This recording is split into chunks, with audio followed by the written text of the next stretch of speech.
Hey shorties, this is Shorty Gaming and welcome to another LP Pick of the Week. And yes, I know it's been a while since I've done one, so I'm just going to get straight into it. But today's LP Pick of the Week is Crosby, Stills, and Nash. And real quick, if you know this band really well, it can also be known as Crosby, Stills, and Nash and Young. This album, Déjà Vu, has Young in it, and Young was in and out throughout the band, and he got kicked out because he had a few drug-related problems. And eventually, one of them, I think it was Nash, not sure, but Nash during a concert got pissed and walked over and punched him, and he fell off the stage, and it's kind of an interesting milestone for that band. And not only that, another fun fact, my grandfather was actually at that concert when Young got punched in the face. So if you ever hear the story from him on my channel, awesome. I don't know if we will, but fun fact. Okay, so today's LP pick of the week is Deja Vu, and Deja Vu is their second album that they made together. It was released on Atlantic Records in March 11, 1970. Now, if we all are old enough to remember, the 70s was definitely the beginning of a very interesting era of drugs, war, and good old lovely Nixon. So, I mean, it was all a shithole. But anyway, it was made in 1970, and this was their second studio released album together with Young. And they actually had high intentions for the album, and it even turned out the album sold actually over 8 million copies to this day, and has been one of the most successful albums for any other careers and even personal careers, which I found really fascinating for what the album is. It actually is my favorite album that they did. Here's the inside. It's actually really, really nice and full of interesting artwork. I don't know who took the pictures. I'm not sure who did. I even have the original sleeve for it. It says there, Atlantic. Pull it out. And it even had hot Billboard hits, like Woodstock. Woodstock was a good one. Frickin', what else made the Billboard hits? Help Lifted, that was by Young.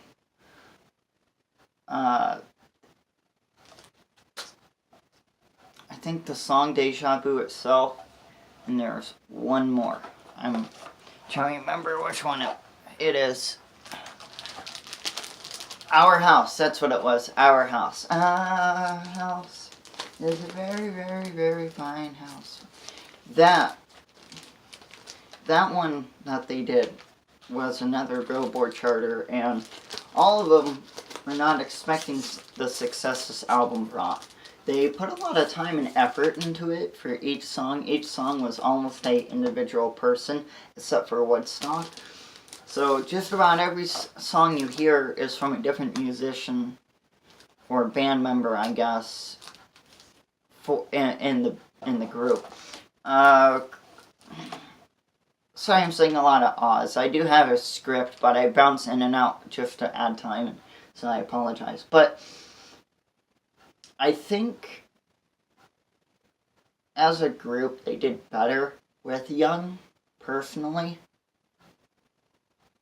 Just saying, I like Young.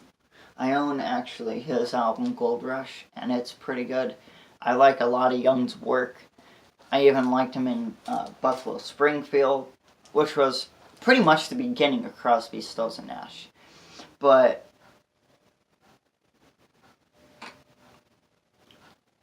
for folk, they're like a folk rock. They're another hard band to explain.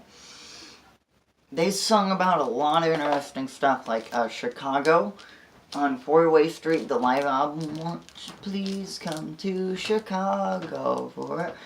That was about the Chicago 8 and the peaceful riots and how cops basically bound and gagged and chained these rioters to a chair and beat them and tear gassed them. And even with Ohio, they sung a song about Ohio, the Kent State, Ohio shooting. You know, Nixon's coming, we're all on our own. Should have been done a long time ago. For that in Ohio. I mean,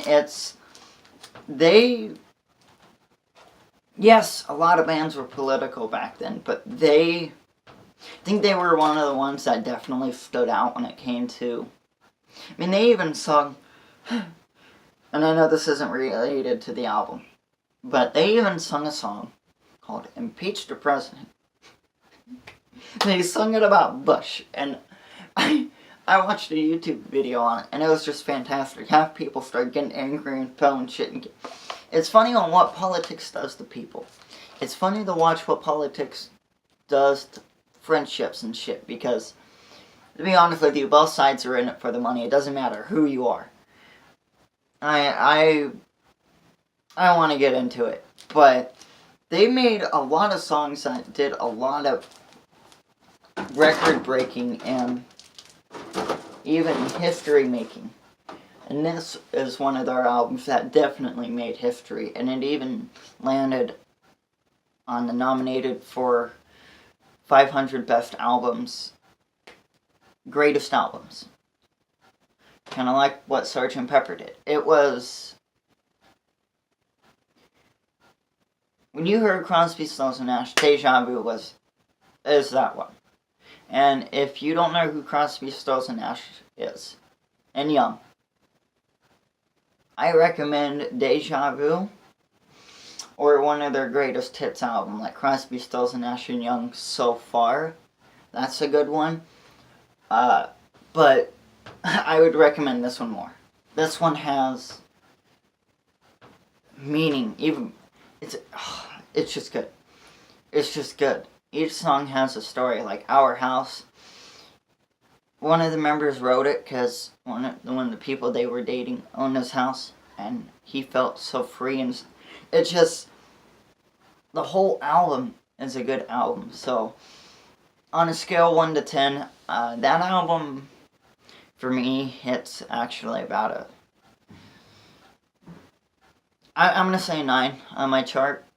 It's my favorite. I love it. Of Crosby, Stills, and Nash. Crosby, Stills, and Nash is definitely a good folk group, band, rock band to get into.